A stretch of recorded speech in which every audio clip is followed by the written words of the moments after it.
Hi, my name's Phil. I like talking about politics, and in this video I'd like to tackle the Britain in decline narrative. What are the specific claims and what does the reality show? Because for lots of people, the country is certainly in need of reconstruction. Mind you, not everyone agrees on the problem and few are still on the solutions. For those of us on the left, the calamity is that millions of people are living in poverty, badly damaging the life chances of growing children and depriving the country of a future of fit, healthy workers, which would be of mutual benefit to everyone. But for those on the right, such as Nigel Farage, the catastrophe is that ordinary people have too much power. Although they focus their rhetoric on immigrants, the real target behind their attacks are clean energy, human rights, social mobility. They want to maintain the feudal hierarchy where those who are born rich rule the roost and merit can die in a fire. But left or right, there's a regular drumbeat of a nation in decline. And indeed, it declined very badly under the Tories. But is it still continuing? Is there still really decline? But first, for daily news and politics, please click the subscribe button to stay notified. So, as Nigel Farage is managing to get the world of politics in Britain, at any rate, to frame things in his terms, let's go over the main issues that he claims Britain is suffering decline from. So first, the big one, of course, immigration. The central claim is that net migration is out of control, surging higher and higher. But the latest data from the Office for National Statistics shows something else is happening entirely. The headline figure that made all the news was indeed a record high back in 2022-2023. But that's old news. The latest data shows net migration for the year ending December 2024 was 431,000. Now, one of the problems we have with Farage's claims is that the data takes a long time to be analysed. So he makes claims about what's going on now, and it's like, well, when can we see the data? Like in a year's time?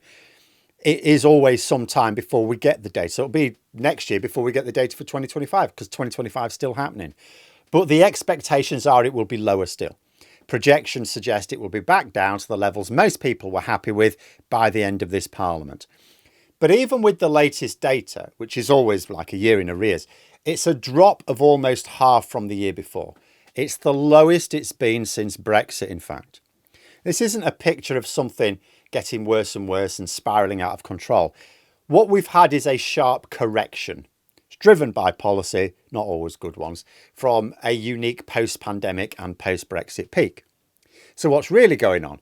The simple unstoppable wave story misses the details. After Brexit, the UK made it easier to get work visas in sectors with massive shortages, like healthcare.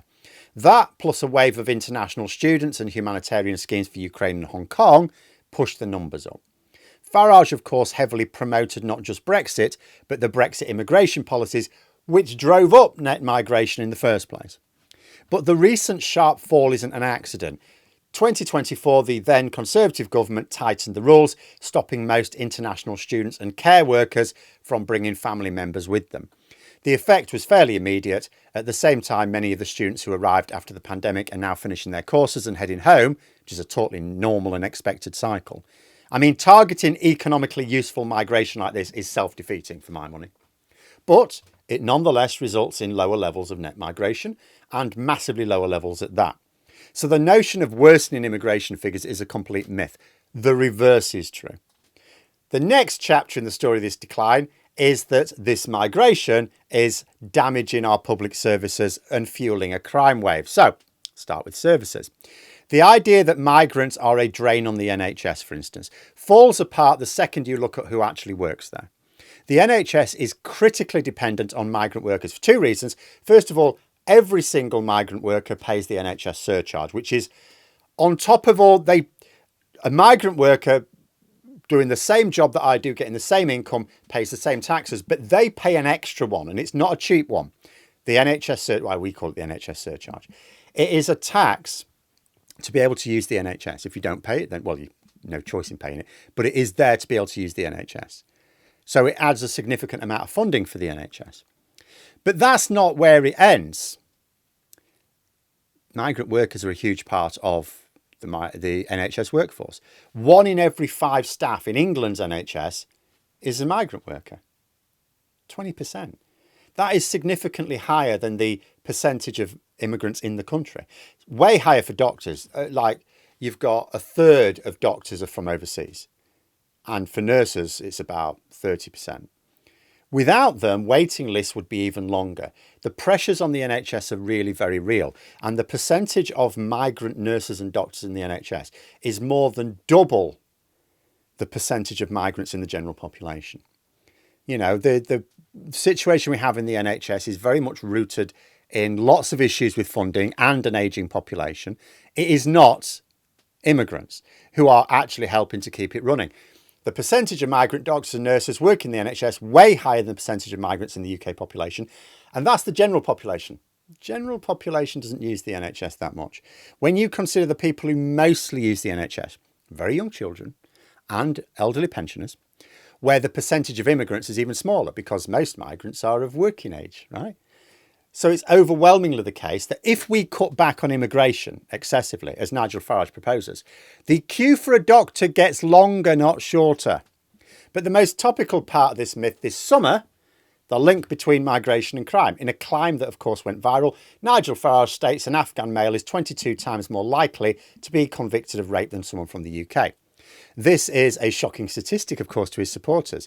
It's designed to create fear, but it is also completely fabricated. Massive manipulation of the data. Sky News investigated the claim. I mean, I did it myself. They consulted with the ONS and the Home Office and they found, well, this is not a fair comparison.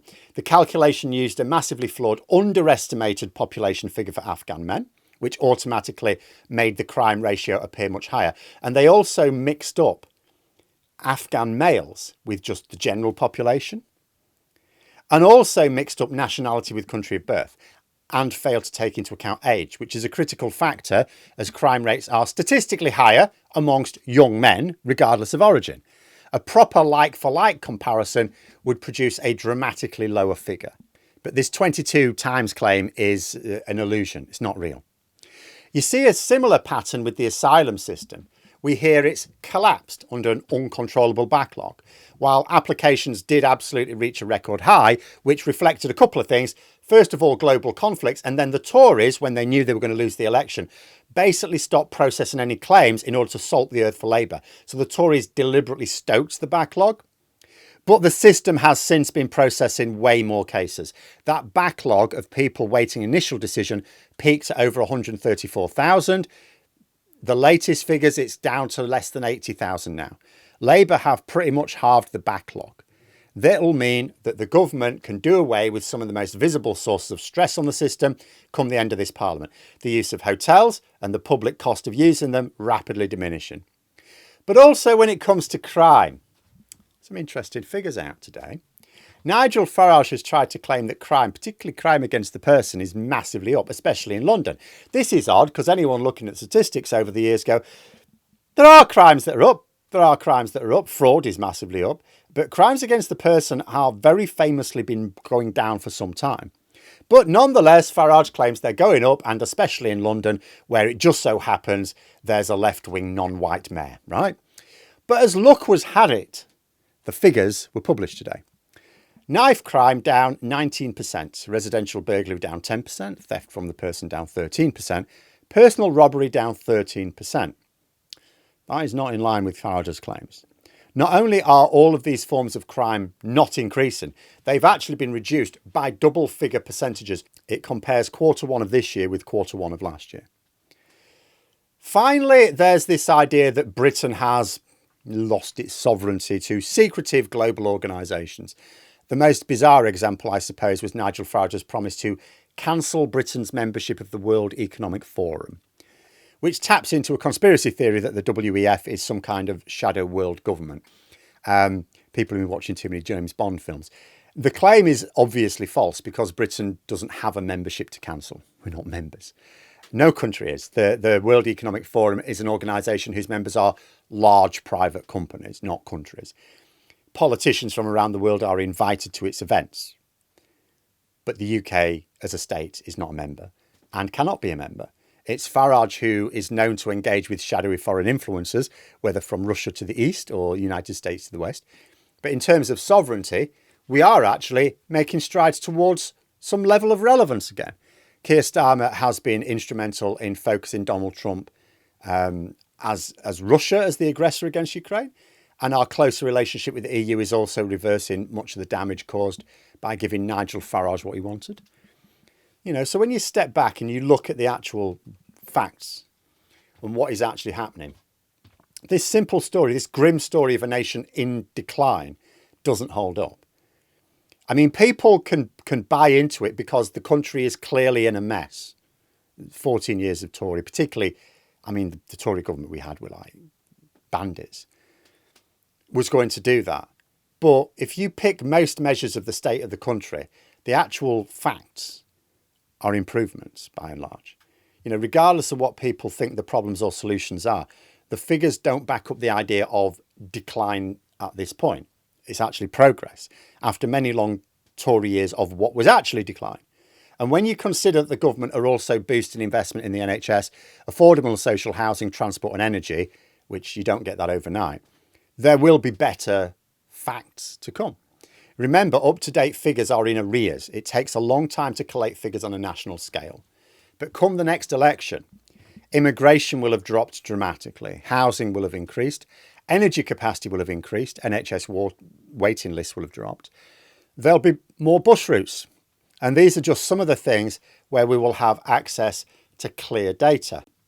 There are more nuanced improvements as well, such as giving ordinary people more agency, which Farage is against, like the Employment Rights Bill, Renters' Rights Bill. He opposed them. He voted against them, continues to oppose them. Britain is absolutely not firing on all cylinders. It needs a lot of work. But when you look at the areas where Farage claims we are in decline in the present, the facts actually say, no, mate, it's all actually better than it was last year.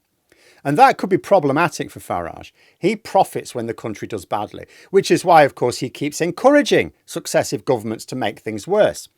But the opposite will hopefully be true, as we see more and more evidence of things improving, which shall happen from every year from now on, both in the data, but especially how people feel it. We can hope that this has the effect on Farage similar to that of sunlight on a vampire. But let me know what you think in the comments below. And for more content, you could subscribe to the channel or even join for access to streams and behind the scenes updates. Thanks for watching, and until next time, I'll see you later.